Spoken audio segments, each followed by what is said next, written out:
A very big welcome to you all. It's a good morning, it's a good evening, or it's a good afternoon to some of you as well. Welcome to the Coaching Cafe. My name's Natalie Ashgar from the Open Door Coaching Group.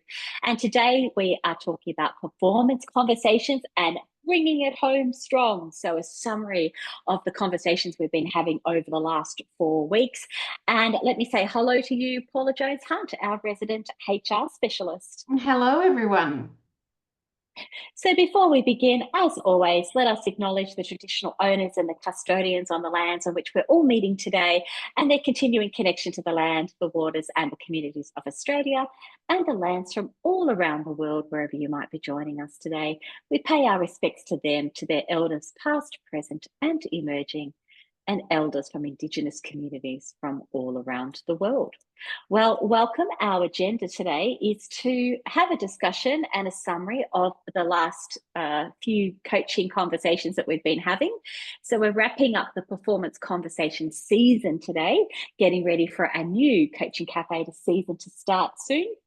And so we'll be having a summary. And this is an opportunity to build engagement in the workplace is what we're really focusing on from a mission point of view. If you are new to the Coaching Cafe, welcome. We are about creating a community, having a shared learning experience, having thought-provoking conversations. You can reach out to us in the chat, pop your message there. And of course, welcome back to all the regulars. We've had the weather report from all around the world, and we love catching up with you at this time every Friday, except when we're on holidays. So there you go, which we'll talk about at the end of our session. If you are here to collect your ICF CCEs, I hope that you are keeping them somewhere safe. They will be available to you at the end of the session. Alrighty, so the whole of our performance conversation season, about 3 or 4 weeks ago, kicked off with this really alarming headline that came through from the Gallup Global State of the Nation Workforce Report for 2025. And the headline was, "Is employee engagement on the brink of collapse?" And we went, oh, is it? Well, that was the headline. And so we dug into that topic. And the reason that Paula and I reacted to this headline was for two reasons. First of all, when we opened the global report, we were actually hoping that engagement had gone up. Well, it hadn't, it had gone down. But the other thing that we were concerned about was that this engagement levels within the workplace is happening at a time when the performance conversation season is going on. So particularly here in Australia, there's an annual performance conversation season that happens around about this time of the year. Also happens in November as well. So we were concerned about this, that what was happening from that perspective. Just a recap for those of you that didn't see the statistics and why they were so alarming. The State of the Global Workplace Report, and the link is there for you. Last year, the global employee engagement fell, and the estimate is that it costs the world economy $338 billion US dollars in lost productivity. It's a number I can't even think about. And they said that the primary cause in the drop of manager the primary cause for the drop was manager engagement. They said since the pandemic, managers have been asked to be that middle person between the new executive demands and employees' expectations. So it's really that tension between the two. And Gallup said that we're starting to see the toll. And this was the there's a lot of graphs in that report, which you can, of course, download. They were talking about what was causing the decline, and the percentage of engaged employees fell from 23% down to 21%. And that's the first big drop that we'd actually seen in some time. We have the drop that is accounted for with COVID, but pretty well engagement scores have been just nudging up year on year. And the tricky thing was, is they talked about manager engagement that fell from 30% down to 27%. So when we saw these statistics, we were a bit disappointed because, you know, here at Open Door, and as all alumni that we are, you know, we're on a mission to build engagement, build happy, psychologically safe workplaces, as you are all doing, coaching managers to coach their people. So that's where the disappointment came in with the decrease. Then thinking about it, with performance coaching conversation season being on, we thought that there's starting to become this perfect, what we call the perfect storm, because only 14% of employees strongly agree that their reviews that they receive inspire them to perform better. So I just try to get my head around these numbers, that there's a huge percentage of people that think that their performance reviews don't inspire them to perform better at all. So I'm not walking out of that conversation feeling inspired. Only 26% of employees strongly agree that they're accurate. So only a third people strongly agree that they're accurate. And only a third of people, 29%, agree that they're fair. So they're uninspiring, not accurate, and not fair for the majority of people. You overlay that with engagement, then we do have some troubles in a lot of workplaces. Now, during our coaching cafes, a lot of you actually shared with us that that's not necessarily the case in your workplace. And of course, you will get the workplaces that are trending at the top 10% or the top 20%, where engagement is much higher. So there's a great opportunity to leverage what you're doing well. But we're looking at the global statistics. We also offered you the Australian statistics, and also suggested that you could download the New Zealand statistics or the USA statistics as well. So whatever your country you're in, you can download the statistics for that country. Paula, let me just get your thoughts before we carry on with our summary here. Yeah, I had a conversation with my husband the other day who said, oh, it's that time for PIPs again, which are their performance improvement or performance, I know, whatever they called their, and he works for a very large organization in Australia. And the way he said it was like, oh, got to fill this form in. And I thought that's exactly what we're talking about, is that people are going into this process without any enthusiasm or interest or, joy really. And it was like, well, I'll fill that form in and we'll see what happens, and maybe I'll get a pay rise, we'll see. And I'm like, oh, it hurts my heart to hear it talked about that way.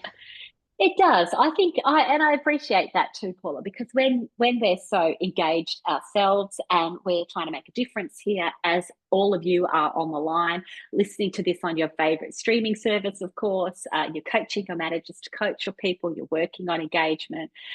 It does, it's like, oh, so there's a lot of people that treat it like a tick box. I was discussing a performance review with a very senior person that works in a global organization, and he had just received, they just do A, B, C, D, E ratings. And I just went, crikey, it sounds like you're just going back to school, like a school report. He had rated himself B, the manager had rated themselves A, like it was this kind of thing. So yeah, we want to do it better. You can hear our passion. We are all engaged as an alumni on that mission. That perfect storm we're talking about, here is the perfect storm, a beautiful photo of the southern aurora lights that I took. This is the kind of perfect storm we want to see, not this dark and gloomy view of the beach just 2 days later. And Nicola said the tick boxing exercise is really sad. Yeah, we agree with you there. Yeah. So we were talking throughout our series about what we are trying to achieve, and we want to move towards regular dynamic conversations where the team member or the people that we're having these reviews with are taking responsibility, that they're breaking down conversations into manageable chunks and encouraging communication, and that we're practicing our workplace coaching skills as well. Rather than this, as we've talked about, this tick boxing exercise where it's an annual event, there's not much preparation done. There's a strong lack of enthusiasm, and of course, those discussions are rushed, rescheduled, unplanned, etc. So we are really trying to encourage, and I know everyone on the line is probably ticking the box in the green there, going, well, we do have regular conversations, we do have this. This is not just our opinion, of course, it's best practice, which you would all know about as well. Then we offered you a performance conversation model, and these questions can be used in isolation, or they can be used as a series and a set. They can also be shared with managers in order to help them think about their performance reviews and prepare for that performance review. So the questions are around being, what are you proud of? Where have you experienced challenges? What would you like to focus on? Continuous improvement, and then of course talking about the plan. So there's a series of questions that you can ask, and for those of you listening to it on your favorite streaming service, you can pick that up on our website. Paula, you've used this model in the workplace, in your corporate roles. What questions stand out for you in terms of the ones that you like and that you would pretty well use most of the time? Well, I really like the what are you particularly proud of? Because Yeah. often we look at you might not actually achieve something, but you might be really proud of how you went about doing or what happened in there. So that what are you really proud of? And I was thinking as I was looking at these questions too, is you can extend these questions. So for example, if you had asked a question about what was your greatest achievement, you can link that in with things like what was your greatest achievement and how did this link in with your KPIs for this year? Or Yeah, absolutely. where were some of the challenges that you had and what impact did that have on your KPIs? So if you're thinking about, how do I adapt this and move it? You just link it in with whatever your organization is utilizing to assess performance, and then ask, because then what you're doing is creating that linkage through that says this is what you're really proud of and how did that come through in how you delivered your KPIs. If it's a challenge where you didn't. So I was thinking as we were looking at it, I mean, I love all of the questions, and picking the right question for the right person is also really important. So someone might not talk about what they're proud of, but they might talk about their strengths. So how did you play to your strengths this year? This year might work better for someone than what were you proud of. And the more you know your people, the better you'll know which question to ask. Yes, I love everything you say there, Paula. And what occurred to me while you were talking was that I recall conversations where they were basically justifications of whether I achieved my KPIs or not.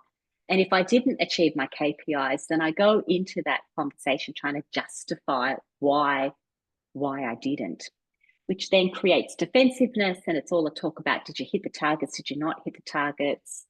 And it doesn't set us up for success. So I'm wondering questions like, well, you didn't hit the targets. Let's talk about that and where there was challenges and what the impact was, et cetera, et cetera. But I wonder if you might be able to add a couple of extra questions in there. We're not pushing to the side that you didn't achieve the targets, but we did talk about trickier conversations as well. But there's something coming up for me about, could you say, well, how did you play for your strengths? What did you achieve? What are you proud of, even though you didn't hit your targets? And jump in here on the chat, everybody. Tell me if I'm kind of fallen out of my tree there and it's not really making sense. But Paula, is anything coming up for you around that? Yeah, I mean, it depends on the organization and the people that you're working with, but even things like, tell me about this year's journey, right? Tell me about what was the one thing that you did this year that you really think demonstrated how you show up at work, or what's the one. Against the KPIs, yeah. I, Yeah, I against wouldn't your use journey. I'm laughing. I'm thinking I know. you'd be laughed out of town for a few people that say journey. I know, but there's some organisations that would fit in. Or tell me about how you tracked Yeah, this year. What yeah, what were the detours that you had to take to get back to where you're going? I mean, I'm just throwing questions out there, Natalie, yeah. but Of course, they're all you great. know, Yeah, yeah. And it's not just what reminds me there. It's not just what happened in the last month or the last 2 months. It is about the overall performance. Which, of course, if we're doing this well, we would have collected those ideas throughout the month rather than the annual conversation trying to remember what actually happened. So, yeah, interesting, isn't it? Yes, Peter, that's a good question. Could you share your experience in trying to achieve your KPIs? That's a lovely question. Yeah, beautiful. Thank you. All right, so we went on to talk about how we can actually get this uplift in performance using our quality conversations. And in fact, a strengths-based conversation has been proven to get an uplift of 36% in performance. So we offered you throughout the Coaching Cafe series, you can catch up with it, that the impact that actually coaching to strengths have a 20% increase in profit, 30% increase, 36% increase in productivity, lower turnover, more engagement, and of course the big one that we like is that 73% improvement in engagement. Now, for those of you that spotted it, this strengths report that we offered and the research we offered was from 2016, and you're like, oh, that's so old, you're so old, get with the program. Well, okay, all of you academics out there, here's the latest statistics, literally from a year ago. This year's statistics as well, with 736 research studies, 183,000 businesses, 3.3 million employees, and 90 countries included in the statistics. And guess what? They're very similar to the statistics from about 10 years ago as well. So a big decrease in absenteeism, a big decrease in safety incidences. So we're seeing some real opportunities here to make a difference. When we talk about strengths, we're talking about the characteristics or attributes that energize us most, that actually enable high performance, and it's different from job competency. So we often think about KPIs and performance plans being linked to job competency, that you're doing your job good. And many organizations have organizational values. So it's not just about the competencies, but it's about how the behaviors and how you show up and you demonstrate the organizational values, which we love to see. On top of that, we really encourage the conversations around, so you're doing your job well, you're doing your job competent, we'll give you a tick in that KPI box. You're doing your job in line with your organizational values, visions, behaviors. Let's talk about what really energizes you. And there can be a difference. A person can be performing really well in their role, but they're not particularly energized by the role. And even today, Paula and I had a laughing discussion because we have to sit down and do compliance. And everybody knows when I do compliance, I do it really well. I sign off our statutory declarations as the Chief Executive Officer, but my team know if you want to energize me around it, then I need to work together. I need to collaborate and work together. And that's what Paula and I were talking about. So did I achieve high performance? Yes. How did I do that? By leveraging my strengths is a really good question to ask. Paula, did you want to add something to that? I can see you laughing. No, just at the face that I pulled when Natalie said we have to talk about this was the face of sadness, because I too am quite good at compliance, but the idea of doing it doesn't energize me. But when I know I get to do it with Natalie, it makes it more fun. It does, and I always put a little incentive and reward at the end of the session as well. Alrighty. So when we're thinking about playing to the strengths, we think about people who are actually underplaying their strengths as well. So these people who are disengaged in the workplace. So remember the perfect storm. The people who are disengaged in the workplace, they're not really bringing their best self. They have more to give, but they think, what's the point? I'm just going to work this out. There's so much opportunity for coaching when people might be underplaying their strengths. They're not bringing what energizes them most to the workplace. That is really digging for gold. Anything we can do as coaches and leaders to find out if there's underplay and try to push them into that green zone, just bringing out the strengths, the more the better. And I truly believe, for what it's worth, that the disengagement we're seeing in the workplace, it's a massive pile of yellow underplay. So there's people have got the abilities, they've got the strengths, they've got the ideas, they can bring innovation, they can bring continuous improvement, but they're in that underplay. And we need to dig under the surface in our coaching to find out what's going on there. I think there's a lot of people in this space, Natalie, in that older generation too, the people looking towards retirement. And often I hear managers say, oh, they, their goal is to retire. So they're not, they're not really engaged. They're just biding their time till they get out.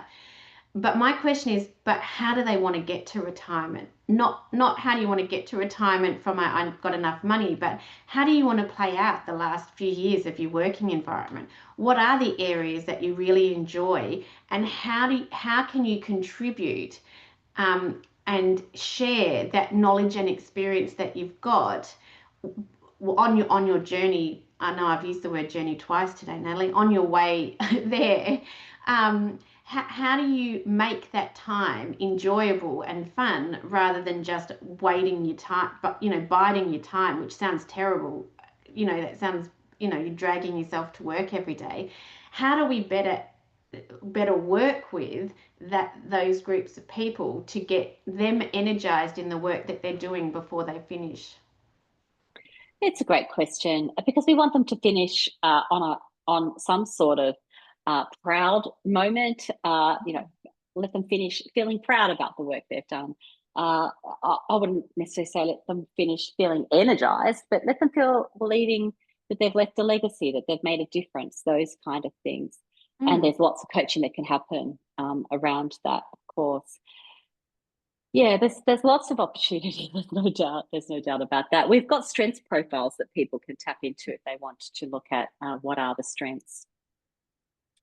In coaching to the strengths, we offer just a few questions here. Of course, you can expand out upon these when you're thinking about coaching to strengths. What energizes you most about your work?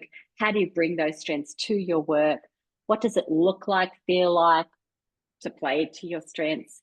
Is there underplay or underplay? How can you leverage your strengths? How can I support you as your manager or your supervisor to bring out your strengths? So these conversations, these strengths-based conversations in our performance conversation season are really critical if we want to get that uplift.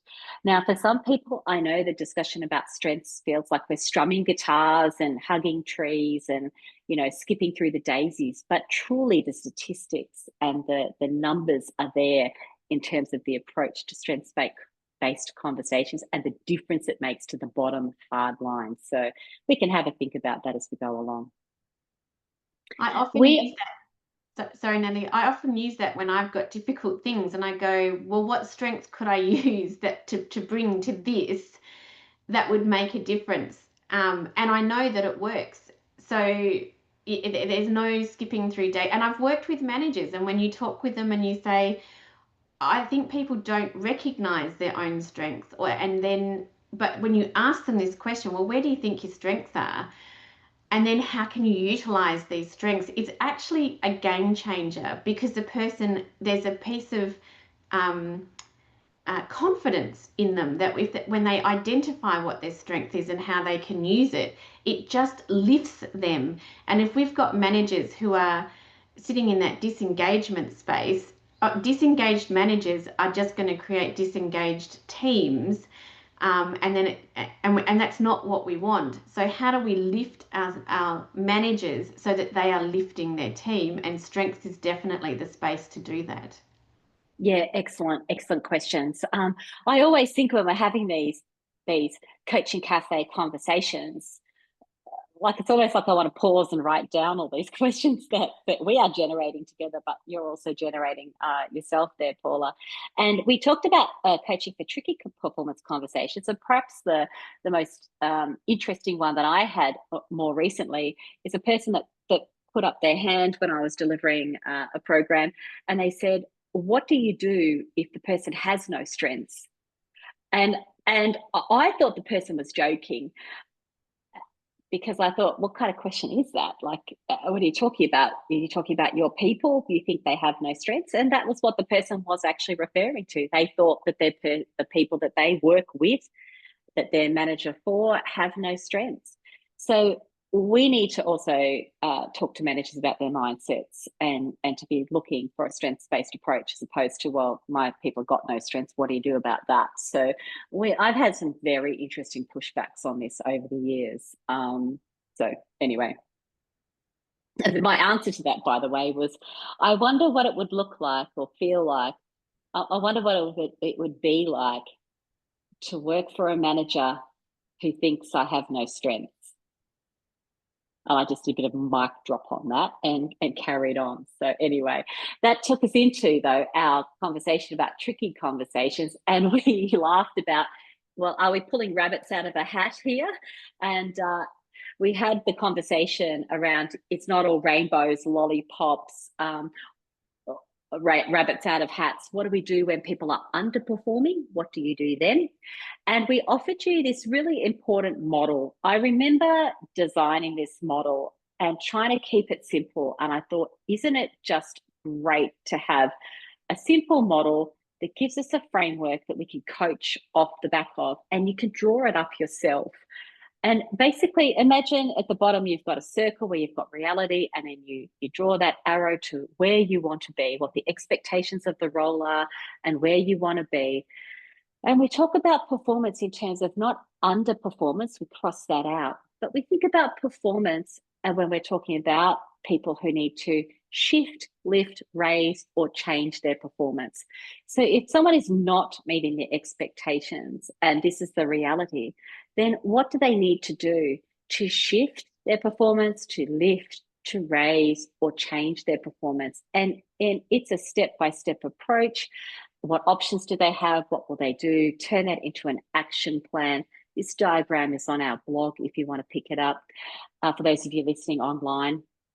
So what can we really do to shift, lift, or raise performance is the question. Now, you're not going to ask all of those questions in the one, but they're the kind of mindset shift that we need managers to make about performance.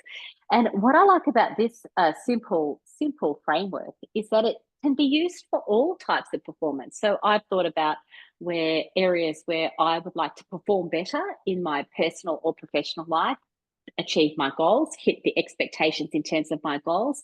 And I'm thinking about what can I do to lift my performance. It might also involve who can I reach out to? How can I chunk it down more? All of those kind of questions. How can I break those goals down, take those incremental steps? All of those questions are really important.